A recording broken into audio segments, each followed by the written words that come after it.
Unlock the power of your mind. This is Provocative Enlightenment with Eldon Taylor.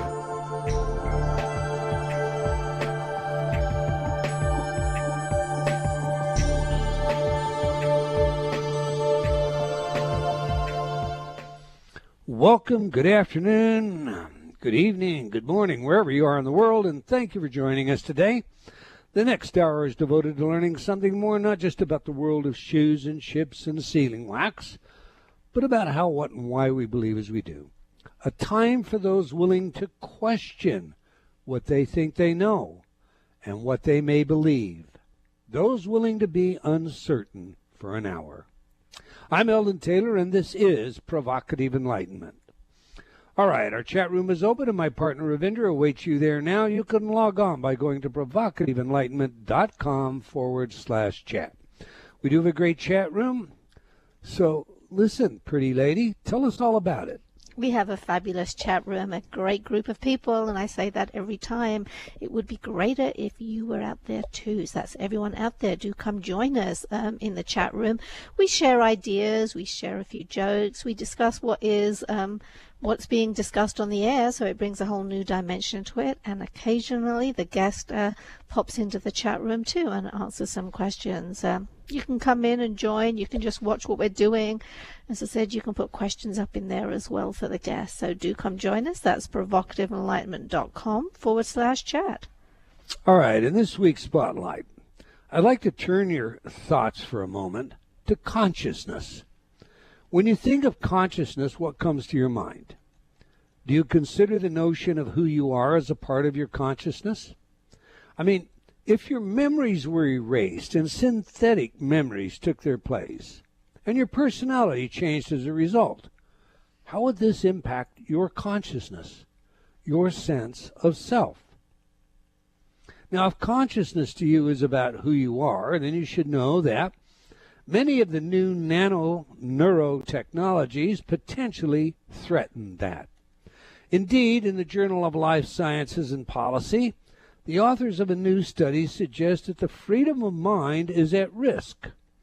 Marcello Ianca, lead author and PhD student at the Institute for Biomedical Ethics at the University of Basel, said, quote, "The mind is considered to be the last refuge of personal freedom and self-determination.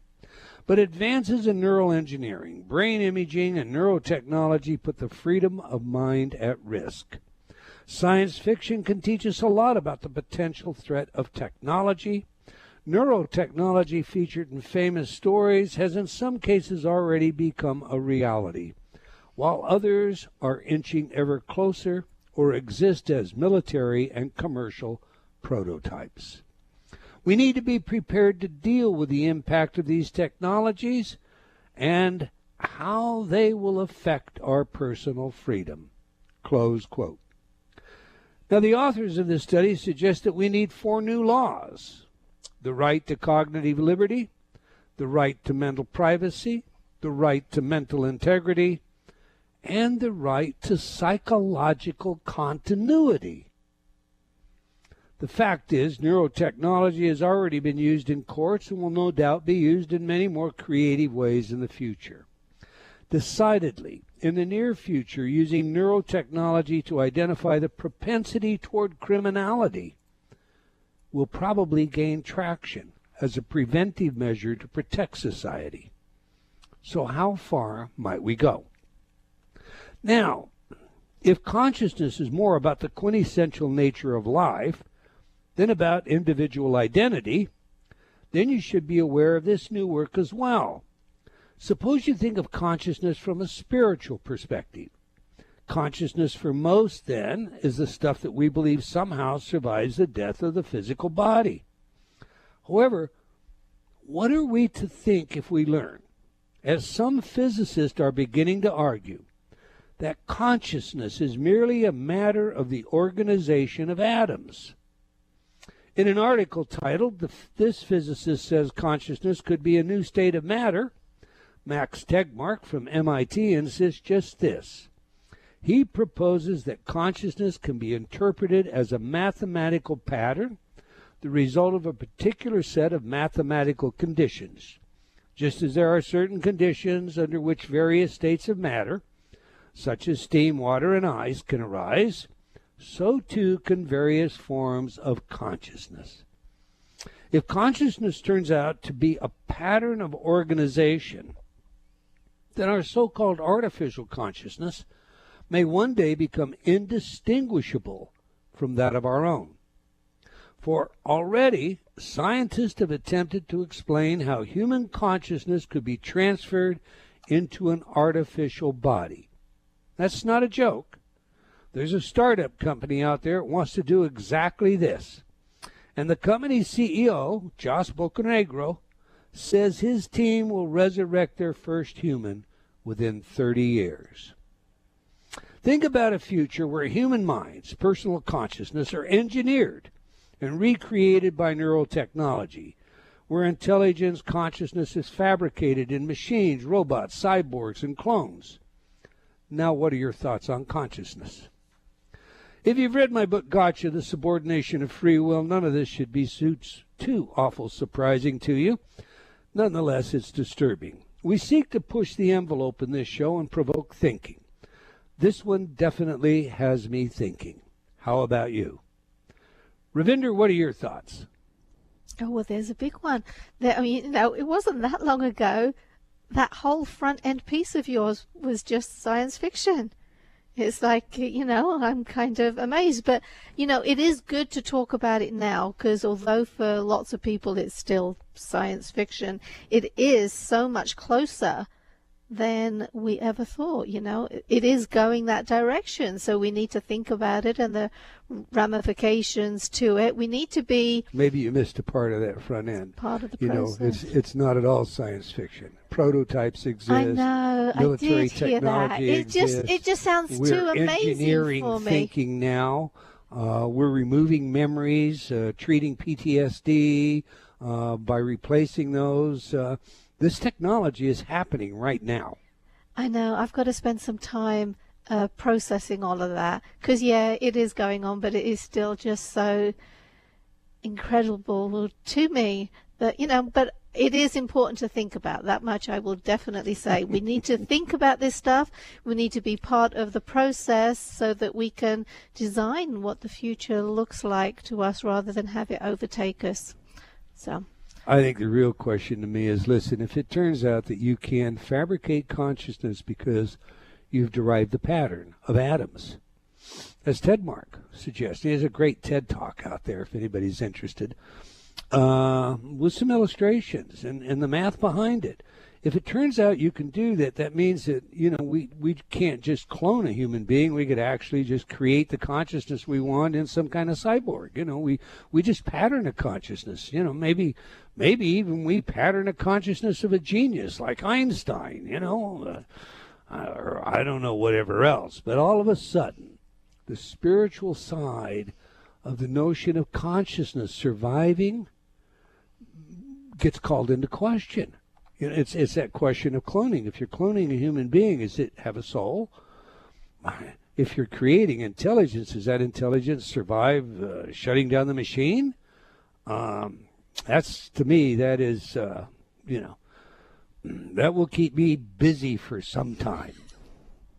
Or me hiding. Okay, every week I read some of your letters as our way of involving you while paying respect to the very important role you play in making this show successful. Our last show featured Leslie Kean, and we discussed evidence for life beyond death.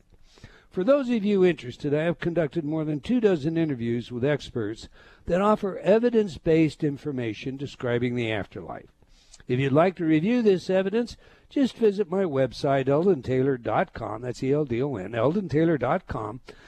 Drop to the bottom of the page, and you'll see Life Beyond Death, Beyond a Reasonable Doubt. Just click on that link, and you're there, and you can review all of the interviews, hours and hours of interviews with physicians that have witnessed the impossible, scientists who have measured everything from the so-called weight of the soul to...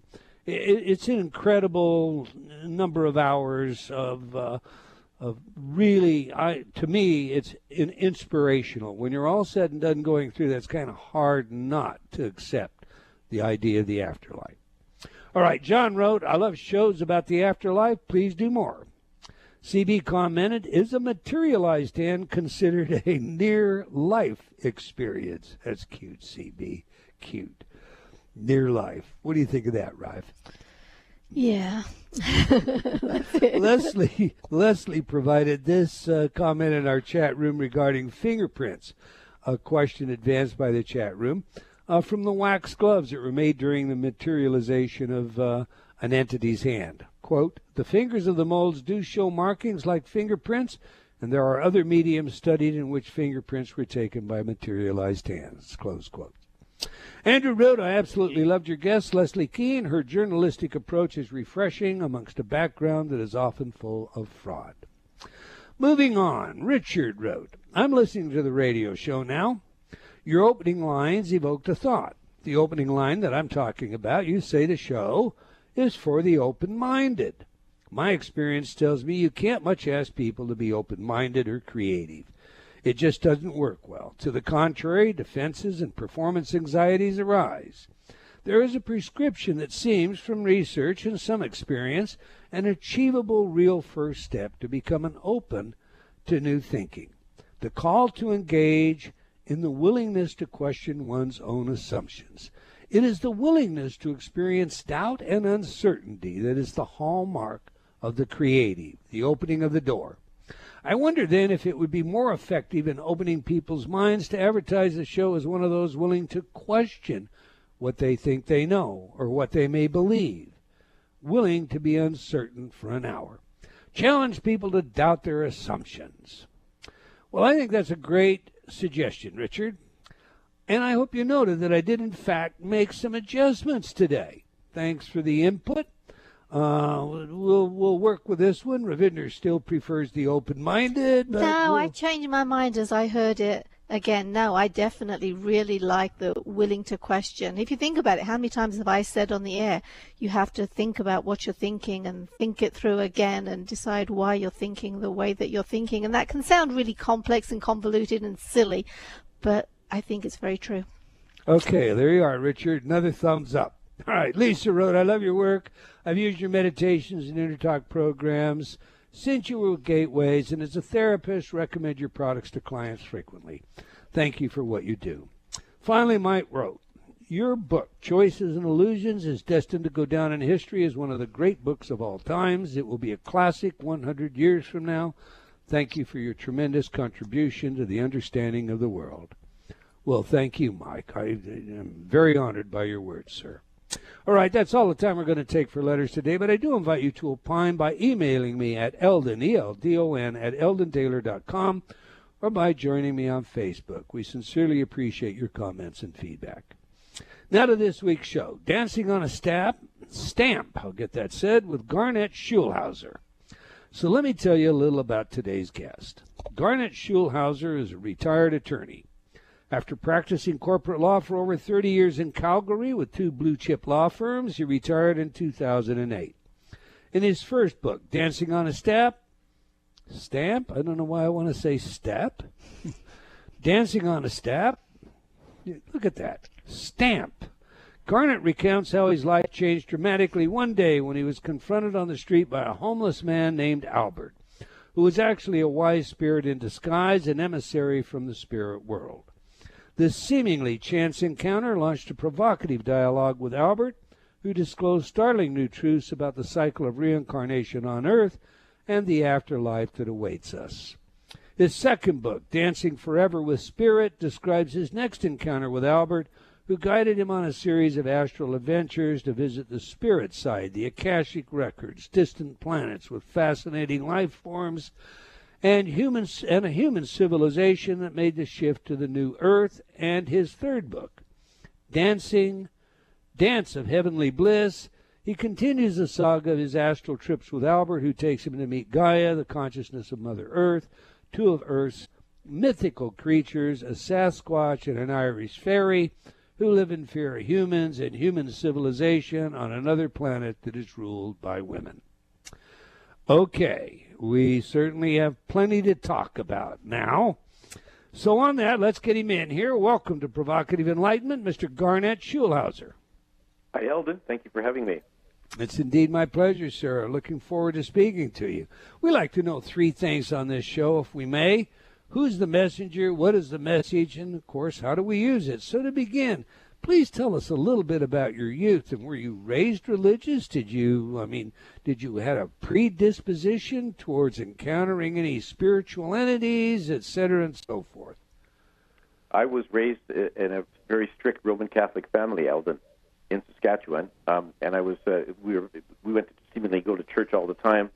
My mother was very religious. I served as an altar boy, and that was my upbringing. I remember all the teachings that the Catholic Church told me, and I sort of had no choice but to sign on to them when I was a child. But when I reached my teens, in my 20s, I started to have a lot of doubts about what the Catholic Church had taught me, and so I started slowly analyzing their beliefs and rejecting them one by one. So then I was sort of in no man's land, and I was casting about for a new paradigm to latch onto. And I constantly asked myself the eternal questions that everyone gets to sooner or later, like, who am I? What's my purpose? What happens to me when I die? That kind of thing. And then, so I wasn't predisposed to having an encounter with my spirit guide. In fact, I didn't even know I had a spirit guide until I encountered the homeless man on the street that fateful day in Calgary. Well, tell us all about that. I mean, a homeless man, this beggar. How did you meet him, and when did you come to understand that he wasn't just a homeless guy? He was a genuine, spirit guide and not somebody there to deceive you, and that this wasn't just some psychological predisposition, that you had abandoned your faith and yet you needed the answers, and you were retired and coming to the age where we seek, as Maslow said, self-actualization. Flesh that out for us, please, Garnet. Sure. Well, it happened. I was still practicing law then, Eldon, in 2007, and I was walking down the street in my blue pinstripe suit, looking very much like a stuffed shirt corporate lawyer, which I was. And all of a sudden, out of nowhere, a homeless man jumps out in front of me. And I had encountered these homeless men on the street many times before, and they're always panhandling for money. My usual tactic was to do a quick sidestep and go around them, because I couldn't give them the time of day. But there was something different about this man. He had these amazing, dazzling blue eyes, and that they were doing sort of two things at the same time. First of all, his gaze seemed to be penetrating deep within me, right down to the depths of my soul. And I felt like he knew everything about me, everything I'd ever said or done. He even knew my deepest and darkest secrets. And this was strange because I'd never met this man before. But I didn't feel violated because at the same time, his gaze was sending me this wave of pure, unconditional love that was infusing my whole body with an amazing sense of peace and security and well-being. It was an amazing feeling. I've never felt like that before. So I stood there like a deer caught in the headlights. And then after some time, I don't know how long I stood there, he finally broke the spell by saying to me, "Why are you here?" And then he quickly disappeared into a nearby store. Well, after a few seconds, when I finally collected my wits, I decided I'd better go find this man and find out who he was. So I went into the store he had disappeared into. He was nowhere to be seen. I walked up and down, but he just wasn't there. So I went back in the street, walked up and down for several blocks, hoping to spot him, but he had seemingly disappeared into thin air. So I slowly walked back to my office, my head sort of in a swirl, wondering what had happened. I resolved to come back the next day to try to find him, which I did. Same street, same time the next day. I walked up and down for about 15 minutes. I was about to give up hope when I spotted him sitting all alone on a bench. So I went up to him and I said, "Who are you and why did you stop me the other day?" And he said, "I'm a soul just like you. I'm here to answer your questions and help you on your journey." But then my skeptical lawyer brain kicked in. And I said, "Why do you think you can help me? You look like you've been sleeping on the street for weeks and you smell like a dead fish." Well, he just gave me a big smile and he said, "Looks can be deceiving because you look like you're a successful lawyer with everything under control, but we both know that's just a facade. So if you want, you can turn around and head back to your office and see if you can find all the answers you've been seeking all these years in all those emails waiting for you on your computer. Or you can sit down and have a chat with me." So luckily my intuition kicked in and I said to myself, well, what have I got to lose? I can, half an hour of my day, I better sit down and find out more about this guy. So I sat down on the bench beside him and I began a dialogue with him that went off and on for the next several months. And I found out early on, he said his name was Albert, and he was actually one of my spirit guides in disguise. So that was the beginning of my encounter with Albert, and the very first part of that, the dialogue, resulted in my first book, Dancing on a Stamp. Now, I have to ask you, Garnet, did you ever see Albert in a disincarnate way? I mean, as just spirit, or was he always physical in the flesh? And did you shake his hand, pat him on the back, give him a hug, or, have any kind of physical touch of him when he was appearing, at least, as a corporal being? Yes, I did touch him. He felt solid. I did touched him on the shoulder, shook his hand. He was very, very solid. He appeared to me in physical form just for our first 3 meetings, Eldon, and after that, he was just the voice in my head, and he would just speak to me telepathically, and he wouldn't appear in front of me. And he told me, actually, that I was the only person who could see him in physical form. And had somebody been walking by the bench that day, they would have seen me sitting on the bench by myself, talking to myself, because nobody else could see him. So that he was actually physical for the first 3 times. Then he was just a telepathic voice that spoke to me in my head. Okay, now we're going to get to this because, he discussed life plans with you, and you discuss those in your books. But did you have some life connection with him in a prior life? Or was, this is just an unknown, totally non-associated situation where this spirit says, I'm going to go help Garnet? No, it was all pre-planned. Albert told me that before I incarnated, he was incorporated into my life plan. I recruited him to be one of my spirit guides. We'd actually had a number of different lives on Earth together before, so we were quite familiar. We were sort of in the same soul group. And so before I incarnated here, I recruited him to be one of my guides. This encounter was all pre-planned. Of course, once I was born, I don't remember what's in my life plan, so it was all a big surprise to me. But Albert said, oh, yeah, no, we planned all this, and luckily you carried through, because even though it was in my life plan, because I have free will like everyone else, I could have just walked away from him that day and not had a conversation. But they were betting on the fact that I would have the conversation, and that we would sort of continue our encounters, and I would write my books as he wanted me to. So it was all pre-planned, but I didn't remember any of it. Well, okay, in that scheme, I suppose it was pre-planned. You'd be on Provocative Enlightenment today, and I would ask you a few tough questions. I hope so. All right, sir. Listen, one of the things that I think draws a lot of attention right off the bat is your discussion about sex taboos. So what did Albert tell you about sex taboos?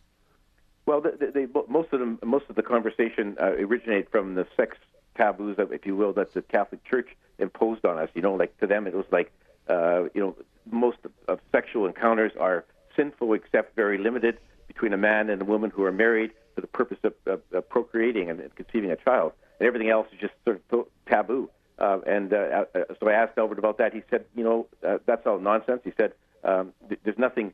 First of all, there's no sins on earth. There's nothing that you can do on earth that's wrong in terms of the source, because it doesn't make rules, despite what the Catholic Church told you. And certainly, there's nothing wrong with sex, whether it be, between married people or, people who aren't married, between homosexuals and other gay people. There's nothing wrong with that, and it's all perfectly healthy. And he said, if God didn't want you to have sexual activities, he wouldn't have given you sort of a strong sex drive and hormones to make you want to do these things. That's all just part of being a human. And so it's all very natural. And so all the sexual taboos that the religions teach you is just nonsense. It's just a way of controlling people. So fornicate as you please, wherever you want. Is that the message, Garnet? Yes. Well, he doesn't have to, as long as it's consenting, as long as it's not rape. Go ahead and do it. He says there's nothing wrong. There's no, like marriage is just a man-made institution. It's not natural for humans. Sorry? I say a contract, right? An instrument of the law. That's what marriage is, right? But humans aren't naturally monogamous. This is just imposed by society and religions way back when. It's been carried forward, and that's where we are now. But his view, he says the source doesn't make rules, so you're not breaking any of the sources or God's rules by fornicating. That's just a natural part of being a human. we're definitely going to get provocative here real quick. We've got a heartbreak coming up, Garnet. I can't wait to proceed in learning more about God doesn't make rules. All those rules that we deal with are man-made, right? And, all right, we're speaking with Garnet Schulhauser about his remarkable experiences and his 3 books, beginning with Dancing on a Stamp. You're going to want to look at these. They're great reads. They're challenging, and they're definitely entertaining. They are worth reading. You can learn more about our guest and his work by visiting his website at dancingonastamp.com. One word, dancingonastamp.com. Now we have a video for you in our chat room featuring Garnet explaining his meetings with luminaries, including Jesus, reviewing the Akashic records, and much more. All is discussed in his newest book, Dance with Heavenly Bliss. So if you're not in the chat room already, now's the time to get on over there, and you can do that by going to provocativeenlightenment.com/chat. Do stay tuned. We'll be right back. You're listening to Provocative Enlightenment with Eldon Taylor. Change has never been easier. Whether you wish to lose weight, stop smoking, build better relationships, become creative, enjoy ultra prosperity, or simply relax and promote self-healing, Inner Talk has been repeatedly demonstrated effective in the most rigorous of scientific studies. Our customers love Inner Talk. Sean wrote, "I have struggled with bulimia for over 30 years and have never been able to lose weight without restoring to it until I used Inner Talk." Vicky wrote, "My hubby has been using the Stop Snoring CD and already his dangerous and raucous snoring levels have stopped." Celeste wrote, "I recently graduated from Taft Law School with honors. I'm writing to tell you how much your Inner Talk CD, Excel in Exams, has helped me. With over 300 titles to choose from, there is something for everyone. Check it out today by going to innertalk.com.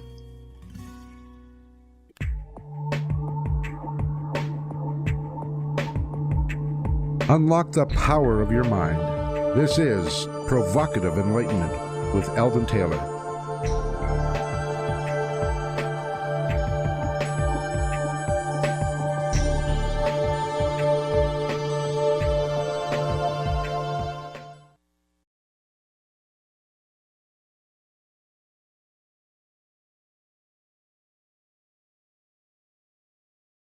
And welcome back. If you just joined us, we're chatting with Mr. Garnet Schulhauser about his remarkable experiences and 3 books detailing these experiences, beginning with Dancing on a Stamp. You can learn more about our guest and his work by visiting his website at dancingonastamp.com. Now we ask our guests for their favorite music that has some true significance to them. Music psychology, you now know, is not just a field of research with practical relevance in many areas, but a new area of interest to me. Indeed, we're compiling quite a bit of information, not just on our guests and the music they choose, but on the influence of music overall. So we just played some of Sounds of Silence by Simon and Garfunkel. Tell us, Garnet, why is this music important to you, and how does it inform us about who you are? It's important to me because it's been one of my favorite songs since my very early days, and I listen to it quite frequently all the way through.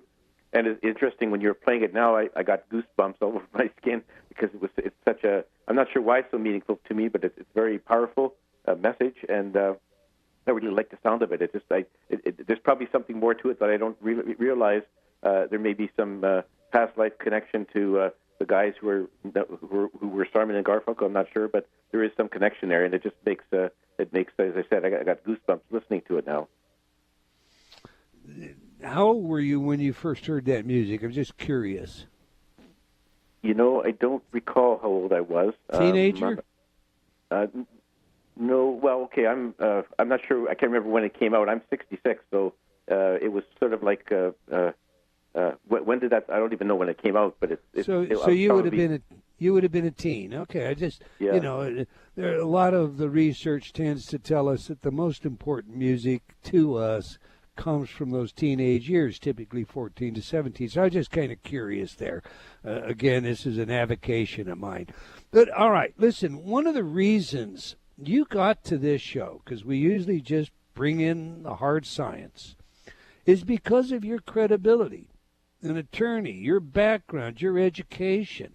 You knew, therefore, how much risk you were going to when you decided that you were going to advance the story of Albert and these visits to other planets and Sasquatch and things that, some people just shake their heads at.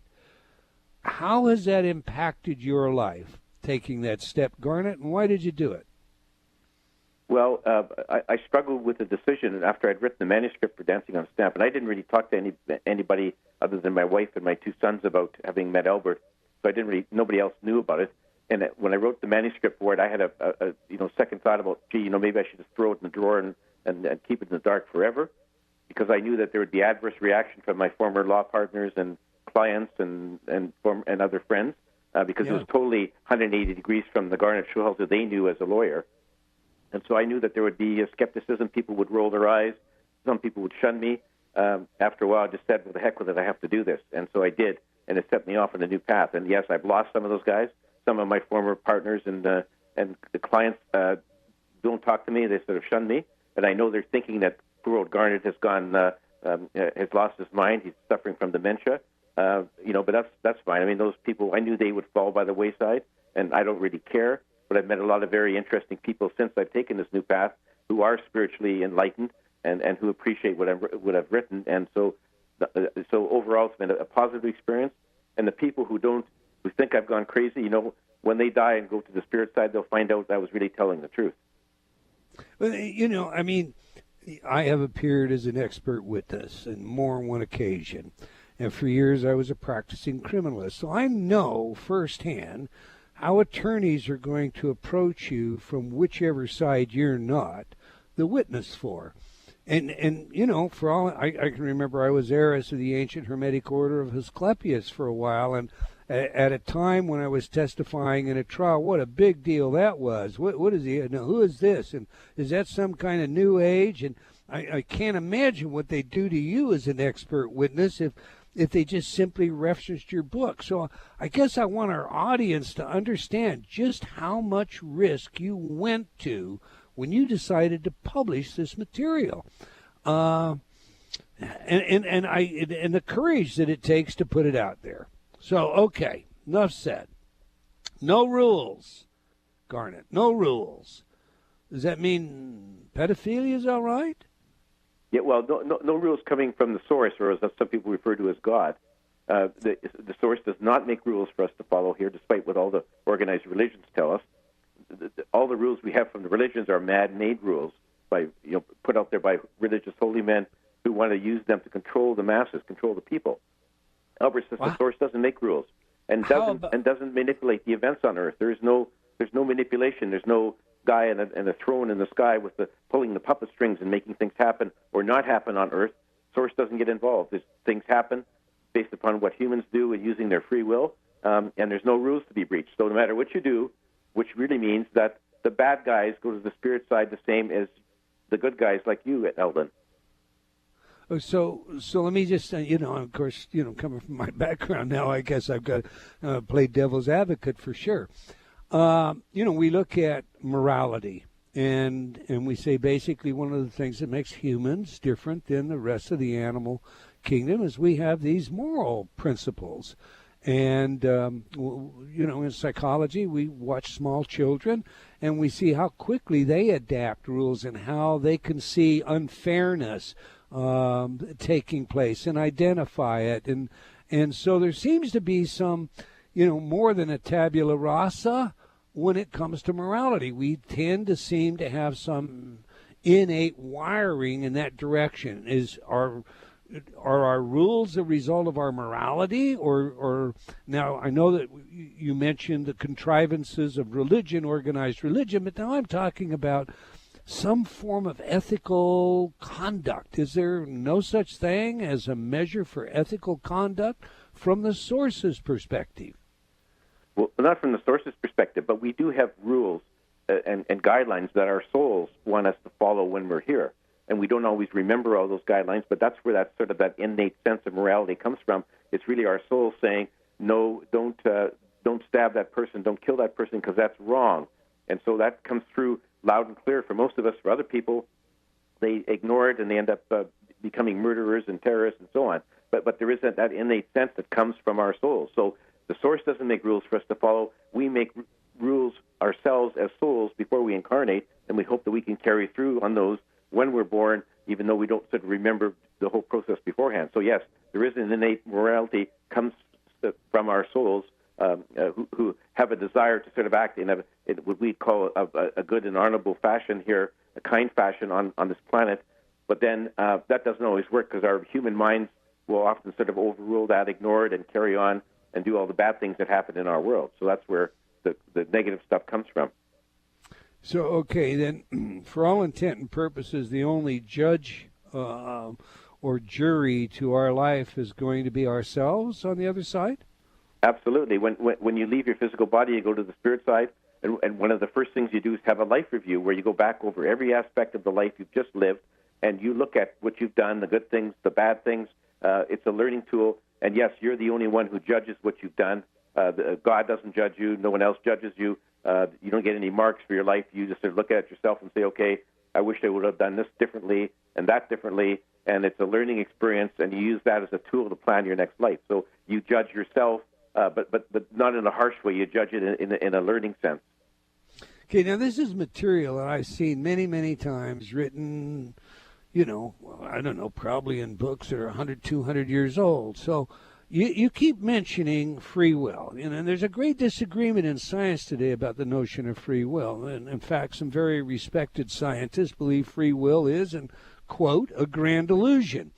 Others view free will in a somewhat provisional way, in that, look, fMRI studies show us that there's activity in the unconscious telling the conscious what to do, sometimes 7 and 10 seconds in advance. So a technician watching the brain make a choice knows what you're going to decide 7 seconds, 6 seconds before you know what you're going to decide. What's Albert say about free will?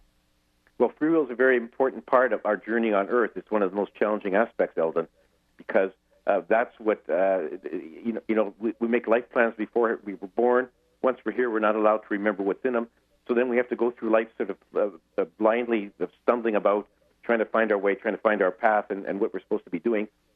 And we have free will. So our life plans don't etch our life in stone because our free will could come along and just do something totally different. And we often go off course that we planned, sometimes in a major sense, and we let our negative emotions go out of control. And that's why we have so much bad stuff going on. It's really one of the big factors we have as humans is exercising our free will in a way that conforms to the plans we had before we were born, which is a really difficult thing. But my point then would be, it would appear that this free will seems to arise from the unconscious, like a program that's running a script. It's just, we don't know what we're going to decide until the unconscious tells us what we're going to decide. Is that part of a life plan? I mean, are we instilling information in the unconscious, or is that just a nature-nurture, environmental conditioning, and effect as a result of all the input that we get during our lifetimes? Well, we're dealing with the human brain here, which is a very sort of in terms of your total consciousness. I mean, our souls have huge consciousness on the spirit side. We're very limited here dealing with the human brain. But where we do get a lot of input is from our spirit guides. Like everyone has 2 or 3 or more spirit guides. I have my spirit guide, Albert, but most of the time for people, spirit guides don't appear in front of them as in physical form or have direct telepathic contact. So your spirit guides are constantly sending you messages in very subtle ways, like flashes of intuition and whispers in your mind and coincidental events and so on. So you get input from your guides all the time, except you don't really understand, for most of us, where it's coming from, or we don't hear it, and because we're not listening carefully enough. So we do get input from them. But our human minds, pardon the pun, have a mind of their own, and so they will often just ignore that because they would rather do something else, and they'd rather do a course of action that seems to suit them in terms of their life on this planet, which is often contrary to what they planned beforehand. So we do get input from our spirit guides all the time. We get input from our souls. We're trying to tell our human mind what to do, but our human mind doesn't always listen. Okay, let's deal with a real controversial idea in New Age, and it comes down to the notion of life plans. There are those that insist that evil is the result of two people agreeing on the other side. Look, you come down here and be the bad guy, and you can teach me this. And so, someone like Hitler, well, he wasn't really evil. He's not a bad guy at all.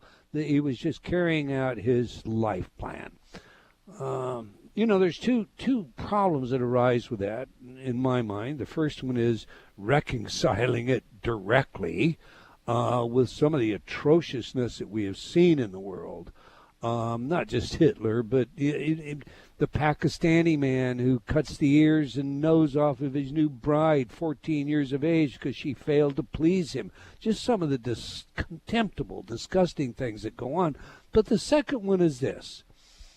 If there's no bad guys, no evil, what is criminal justice about? What are we getting all excited about? I mean, these folks are all just good people. How do you square that?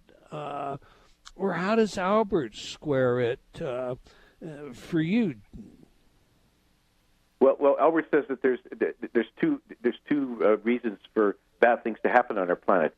One of them is that sometimes bad things are pre-planned in our life plans. So that, for example, if I'm a soul who had just finished a life where I abused my children, I may say to you, your soul on the other side, can you? I'm planning my new life.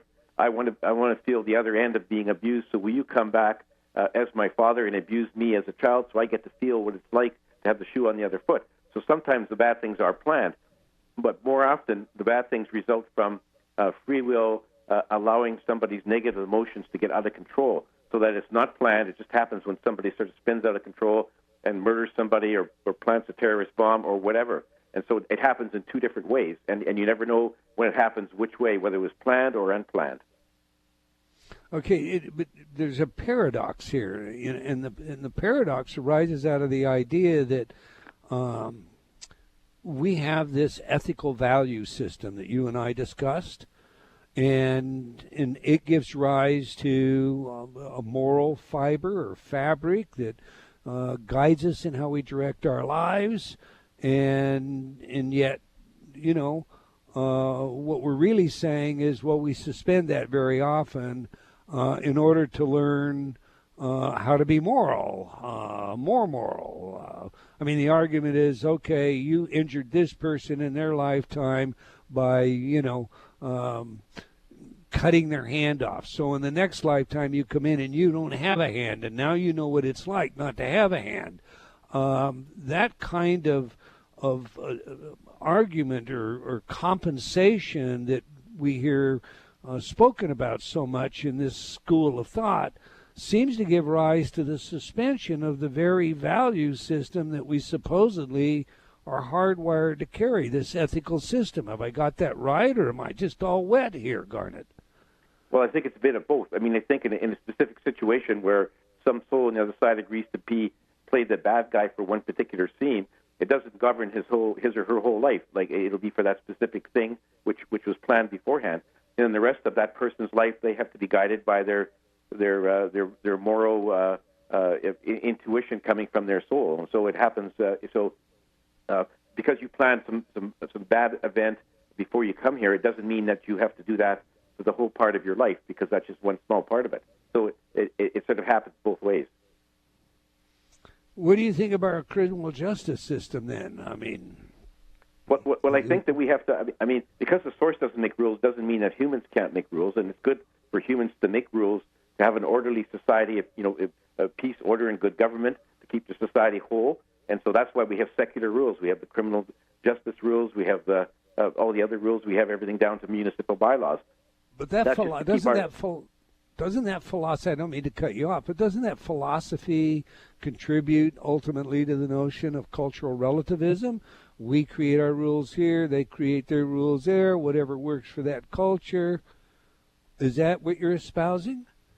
No, I'm saying that secular rules or even religious rules that sort of keep society whole and happy and peaceful, There's nothing wrong with that. That's just part of human nature. But it doesn't mean, so when I say there's no rules, I meant the source doesn't make rules, but humans make rules, and you better follow those rules, because if you don't, you might end up in jail. And I don't think there's anything wrong with that. That's just part of keeping the peace in the land. Okay, so I guess I'm going, are you morally offended if you see an honor killing of some teenage girl because she exposed herself in some way that is outside the scope of what those people happen to believe, but their culture believes it, and it's normal and ordinary and practiced regularly? Are you morally offended by that? I certainly am. Personally, I am. And I think it's just wrong. I think it's wrong for them to do that. Wrong in sort of a human sense. And I think it's just a case of those people being. Some people might say that I was brainwashed as a child by the Roman Catholic Church. That may be so. Theirs is much more extreme. But I think it's up for people to become spiritually aware. People who follow that religion to wake up and say, "Hey, this is just wrong. It doesn't feel right. We shouldn't do this, no matter what our religious leaders tell us. It's just wrong." And we need to have those people sort of wake up, just like I woke up from my upbringing and realized that a lot of the things I was taught just don't make any sense. Boy, do I concur with that. Well, okay, so you don't subscribe to cultural relativity per se. Now, here's the real conundrum. There's no evil, but you met Lucifer. What's that all about? Well, yeah, I was surprised because I met Lucifer, and when Albert told me I was going to meet him, I said, well, how can that be, Albert? You've already told me Satan does not exist. There is no hell. It's all just a fiction of the various religions. And he said, well, come, I'll show you. So I met Lucifer, who's actually a very benevolent angel. He was one of the great angels whose job it was to sort of help things out on earth. So he wasn't the prince of evil. He's not a fallen angel. He was actually a very wise and beautiful soul whose job it was, interestingly enough, was 180 degrees from what some humans have misaligned him over the ages as being the bad guy. He was actually a good guy. His job on earth was to try to prevent people from carrying out evil deeds, and he did that sort of through subtle messages and so on, and that's his job, so it's really quite different. And he's been badly maligned by some religious people over the centuries, but he's not the devil. He's actually a very good, benevolent angel. So Jesus said, "Get thee behind me, Satan." Who was he talking to? You have. You met the man.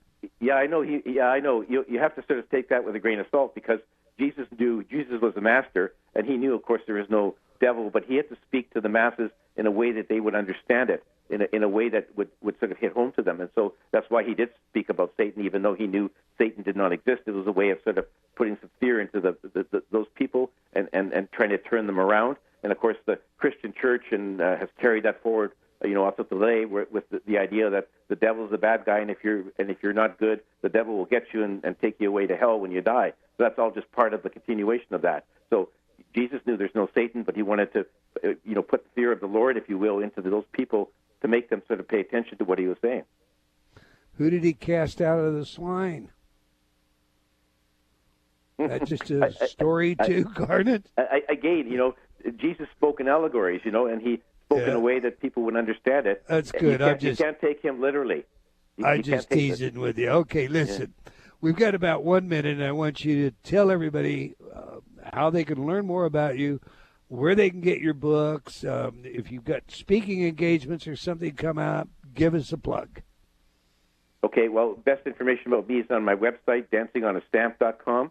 There's information on all my books. You can download a free excerpt. You can watch a book video. You can dial into my social media sites like Facebook and YouTube and so on. There's buy links on my website where you can dial in immediately to Amazon and Barnes & Noble and so on to buy my books.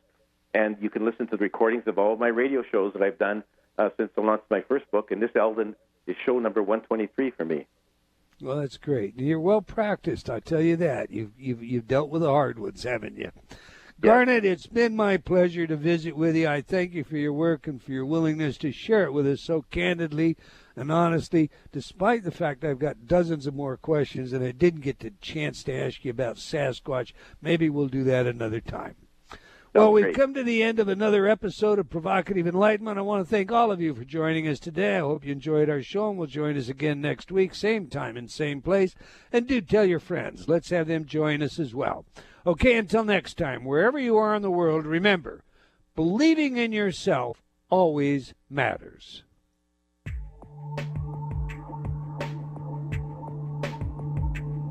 Provocative Enlightenment has been brought to you by Progressive Awareness Research and other sponsors.